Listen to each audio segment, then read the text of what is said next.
मेति नान्या पंथा विद्यते शनाय।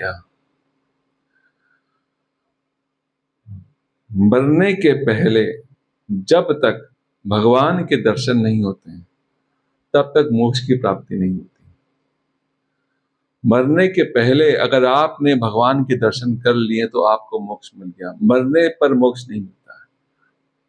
मतलब अगर हमने आज तपस्या की और हमने भगवान के दर्शन कर लिए तो हमें आज से मोक्ष मिल गया। 4 पुरुषार्थ कहे गए हैं, धर्म अर्थ काम मोक्ष, अंतिम में चौथा है।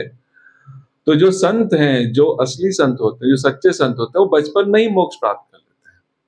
शंकराचार्य आदि ने कोई इतना समय नहीं लिया कि हम 80 साल के होंगे तो मुझे मोक्ष मिलेगा और मैं 70 का होऊंगा तो मोक्ष लूंगा, तब मैं भक्ति करूंगा।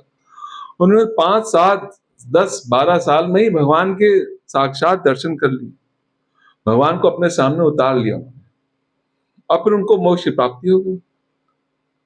हमको वानप्रस्थ लेना पड़ता है, फिर सन्यास लेना पड़ता है, फिर सन्यास में भी इतने झंझट हैं और फिर भी उसमें कुछ प्राप्ति नहीं होती।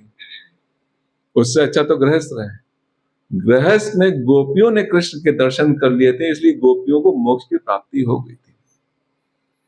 उन्होंने ये नहीं किया कि कहीं वन गई कोई सन्यास लिया, उन्होंने घर में ही उनको कृष्ण के दर्शन पूर्ण रूप से हो गए थे और कृष्ण के मथुरा जाने के बाद भी उनको निरंतर दर्शन हो रहे थे। जब उद्धव आए तो उन्होंने कहा कि कृष्ण का मैं कुछ संदेश लेके आऊं। उन्होंने कहा कौन सा संदेश लाए हो? वो तुम्हें सामने बैठा हुआ है।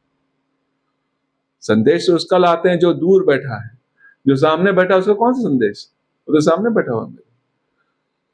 उनको नित्य मोक्ष प्राप्त, इसलिए वो गृहस्थ सन्यासिनी थी, घर में रहकर उनको सन्यास मिला हुआ।